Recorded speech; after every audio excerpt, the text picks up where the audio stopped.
गुज़र रही है उम्र, पर जीना अभी बाकी है।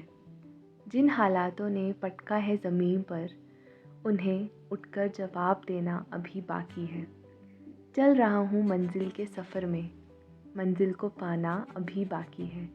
कर लेने दो लोगों को चर्चे मेरी हार के, कामयाबी का शोर मचाना अभी बाकी है।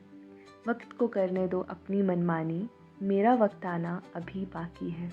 कर रहे हैं सवाल मुझे जो हारता समझकर, उन सबको जवाब देना अभी बाकी है। निभा रहा हूँ अपना किरदार ज़िंदगी के मंच पर, पर्दा गिरते ही तालियां बजना अभी बाकी है। कुछ नहीं गया हाथ से अभी तो, बहुत कुछ पाना अभी बाकी है।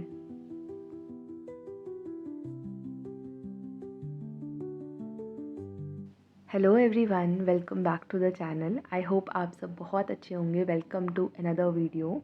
सो एक दिन मैं ऐसे ही थोड़ा सा रीड कर रही थी। मैं ऐसे पिंटरेस्ट पे जाती हूँ एंड कुछ सर्च करती हूँ मोटिवेशन पोइम और लाइंस, तो बहुत सी पिक्स आ जाती हैं। उसमें से कुछ मुझे बहुत अच्छी लगती हैं, उनको मैं बार बार रीड करती हूँ। तो thought of starting this video by sharing few lines which I really loved. तो आई होप ये आपको भी अच्छी लगी होंगी एंड बहुत रिलेटेबल फील होता है। तो स्टार्टिंग के क्लिप्स में आपने देखा रात का टाइम था और मैं पढ़ रही थी एंथ्रोपोलॉजी का ट्राइबल इंडिया की बुक, जो कि मैंने पहले एग्ज़ाम्स के टाइम पे ली थी, बट उस टाइम पे मैं पढ़ ही नहीं पाई थी, मेरे पास काफ़ी कम टाइम था।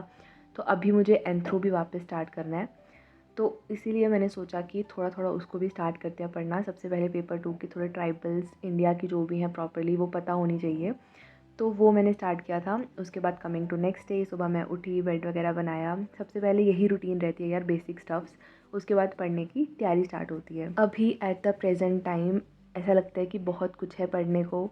एक तरफ इंटरव्यू का पढ़ना है, एक तरफ ईपीएफओ का पढ़ना है, और एक तरफ अगर नेक्स्ट ईयर यूपीएससी का अटेम्प्ट देना है तो उसका भी कुछ सोचना पड़ेगा। मैंने ना ऐसे बहुत बार ट्राई किया है कि मैं मल्टीटास्किंग करूं या फिर मल्टीपल सब्जेक्ट्स एक दिन में लेकर चलूं, कि आधा घंटा ये पढ़ लिया, एक घंटा वो पढ़ लिया, लेकिन एट द लास्ट ना मैं उस चीज़ में प्रोडक्टिव नहीं हो पाती हूँ और मेरी फिर प्रोक्रेस्टिनेशन हो जाती है। जब मुझे बार बार स्विच करने पड़े ना सब्जेक्ट्स, तो मेरे को समझ ही नहीं आता। एटलीस्ट 2 से 3 घंटे एक सब्जेक्ट को पढ़ा हो तभी वो दिमाग में घुसती हैं, लेकिन अगर दिन में मैं 2-3 चीज़ें ही लेकर चलूँगी तो मेरा कुछ भी मैनेज नहीं हो पाएगा। तो इसलिए अभी मतलब मैंने अपनी वापस रूटीन चेंज किया, तो वो मैं आपको आगे बताती हूँ। इससे पहले देखो यार, हम सबको पता है कि नोट्स कितना ज़्यादा इंपॉर्टेंट होते हैं एक एग्ज़ाम की प्रिपरेशन में। या तो हम अपने खुद से नोट्स बना लें proper detailed, but that demands time. और जब हमें पता है कि टाइम ऑलरेडी बहुत क्रंच में चल रहा है, अभी हमारे पास टाइम नहीं है कि हम डिटेल्ड नोट्स बनाने बैठें। सो इसीलिए क्या बेटर होगा कि अगर हमें एज इट इज़ कहीं के नोट्स मिल जाएं जो कि बहुत अच्छे हों, जिनको हम एज इट इज़ रेफ़र कर सकें। सो येस, मुझे एक रिसोर्स मिली है जिसको मैं अभी आपके साथ शेयर करने वाली हूँ।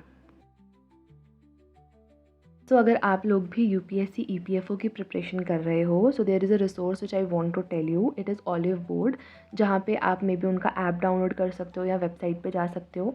आपको ऐप में लॉगिन करना है एंड यूपीएससी ईपीएफओ सेलेक्ट कर लेना है, और अगर आप किसी और एग्ज़ाम की तैयारी कर रहे हो तो आप वो एग्ज़ाम भी चूज़ कर सकते हो। यहाँ पे आपको ईपीएफओ के नोट्स मिल जाएंगे हर एक टॉपिक के, साथ ही साथ मॉक्स एंड सेक्शनल टेस्ट भी मिल जाएंगे।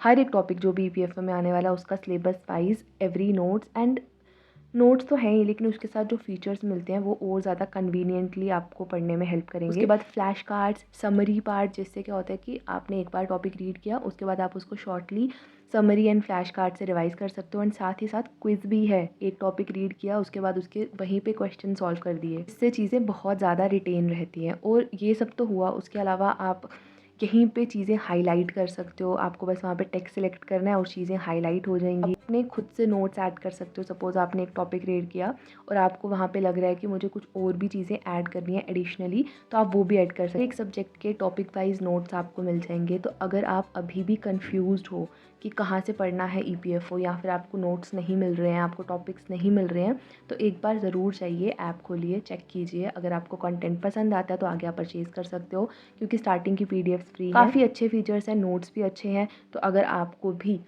देखना है तो आप जाके देख सकते हो। आप प्ले स्टोर से जाके ऑलिव बोर्ड डाउनलोड कर सकते हो, और मैं लिंक भी दे दूँगी डिस्क्रिप्शन बॉक्स में, तो वहाँ से भी आप देख सकते हो। तो चेक इट आउट।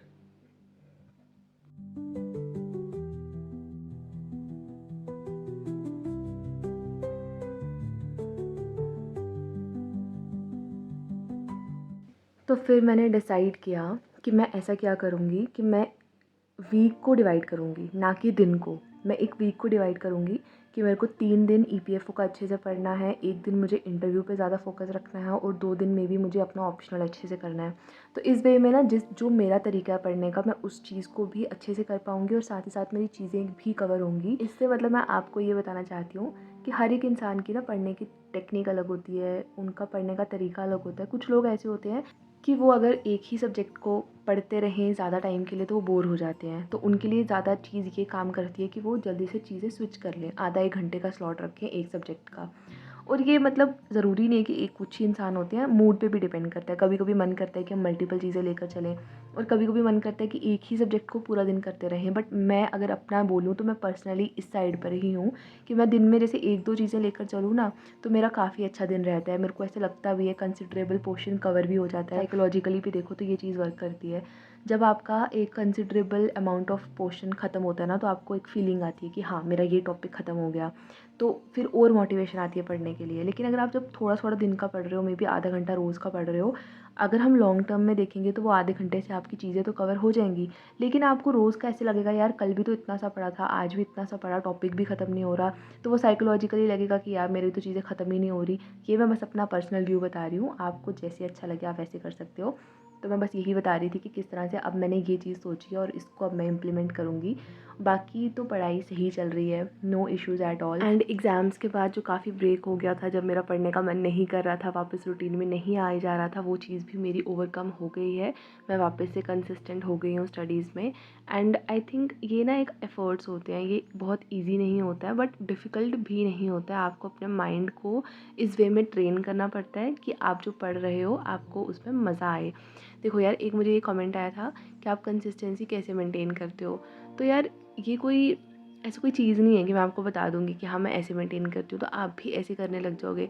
अगर पढ़ना इतना ईज़ी होता या फिर पढ़ने में इतना मज़ा आता तो सब नहीं पढ़ लेते। आप मुझे बताओ ना खुद ही।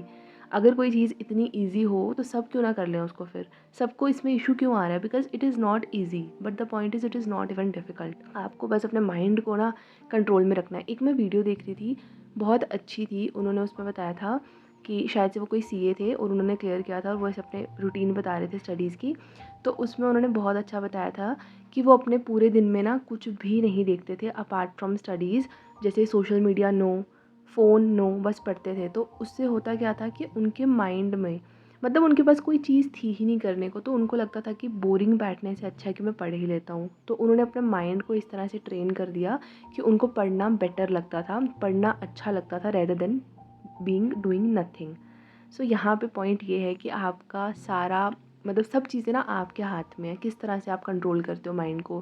जैसे पर्सनली मेरे लिए ये चीज़ वर्क करती है जो मैंने आपको बताई कि जब मुझे दिखता है मेरे सामने चीज़ें कवर होती हुई, तो मेरे को और ज़्यादा इससे मोटिवेशन आती है कि मुझे और ज़्यादा अच्छे से पढ़ना है और ज़्यादा टारगेट्स कंप्लीट करने हैं।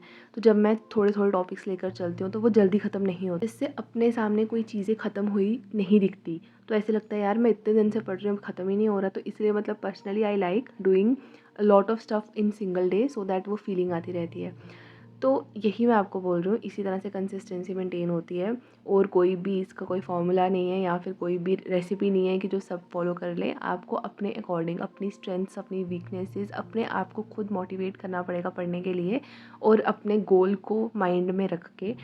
और साथ में देखो यार, जो भी चीज़ें मैं आपको बताती हूँ ना इन एवरी वीडियो, वो सब कुछ मेरे से रिलेटेड होता है। मैं अपनी स्ट्रेंथ्स के अकॉर्डिंग कुछ चीज़ें करती हूँ, अपनी वीकनेसेस के अकॉर्डिंग कुछ चीज़ें करती हूँ। आपको मेरी हर एक चीज़ नहीं सुननी है या फिर मेरी हर चीज़ नहीं माननी है। आपको अगर मुझसे कुछ लगता है कि कुछ आइडिया मिलता है कि ये चीज़ कर सकते हैं हम भी ट्राई, तो वो कर सकते हो आप। अगर मैं कोई चीज़ रिकमेंड करती हूँ तो आप देख सकते हो जाकर, अगर आपका मन हो।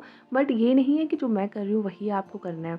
इवन इन एग्ज़ाम जर्नी में जैसे EPFO का this is the only first time I am giving EPFO, तो मुझे भी इतनी ज़्यादा कुछ नॉलेज नहीं है इस एग्ज़ाम की। I am also trying and testing. तो जो मैं देख रही हूँ मैं आपके साथ भी शेयर करती हूँ कि मे बी आपको हेल्प हो जाए। नहीं हो रही हेल्प तो वो तो फिर मतलब मैं तो कोई मेंटोर हूँ नहीं, आप कहीं अच्छी जगह जाकर किसी टीचर से सुनिए।